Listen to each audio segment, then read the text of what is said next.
name is Desron Suber, and I'm here to talk about a book written by Brandon Love. It's called Crazy, and it's got Sane on it right here.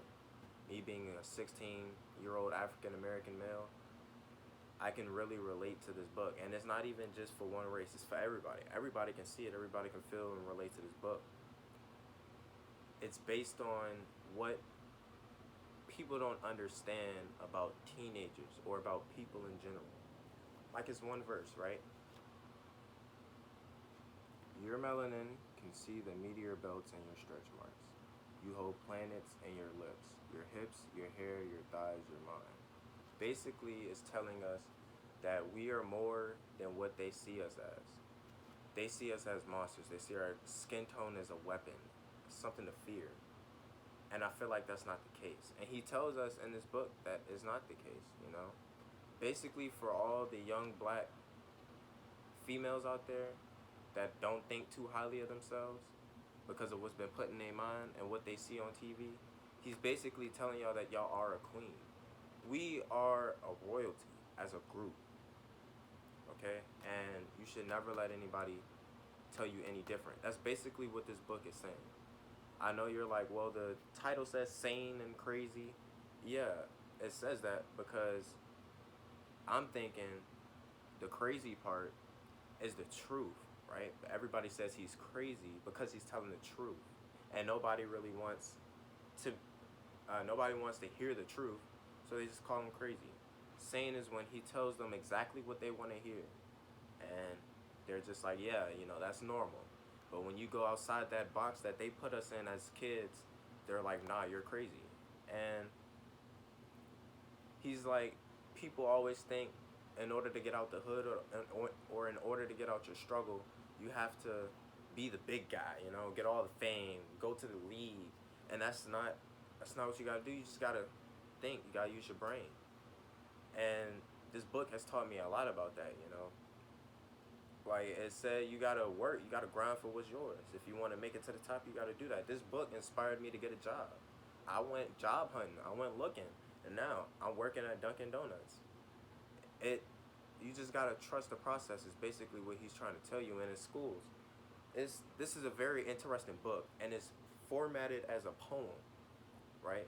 And some verses match, some of them don't.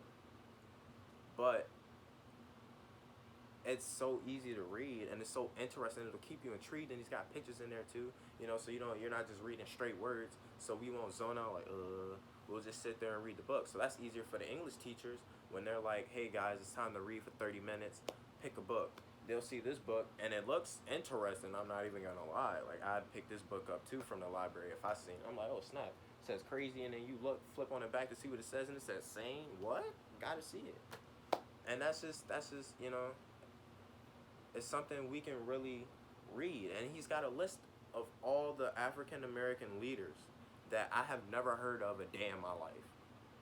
I promise you. I was looking at those names like, those people actually exist. And of course, I seen the few, you know, in the list that get spoken of. Of course, the main few: Martin Luther King, Rosa Parks,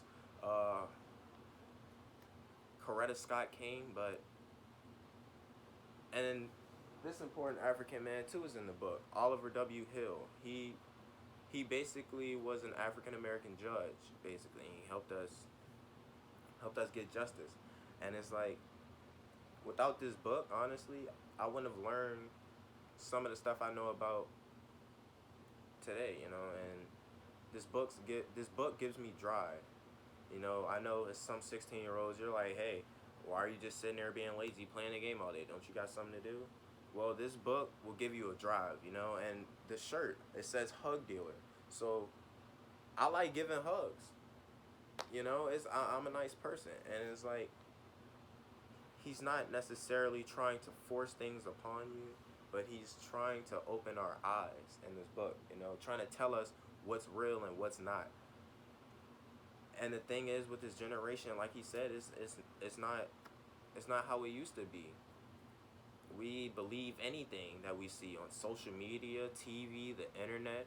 We're literally attached to our phones, and he's telling us we gotta stop that. You know, that's basically that's not what's cool now. we gotta stay focused and we gotta stay strong and we gotta stick together. This book really inspired me to. It opened my eyes. Like I see the world differently now. And he's basically telling me how to get through all the struggles of being a young African American male in United States of America. And I feel like all African Americans or anybody for real, should read this book and see, how to get through it. He gives us tips. He gave us tips to get. He gave me a tip to get a job. He was like, you gotta work for it. You can't just sit there praying to God, oh, I'm gonna get it. Nah, you gotta work for it. I feel like this book should definitely be focused towards teens because it's got a lot of things that we understand that we feel like our parents don't understand or other people don't understand. And when I read this book, I understood it. Simple. Just flat out like that. And I feel like this should be put in schools. Like, it should be in a library. It should be a choice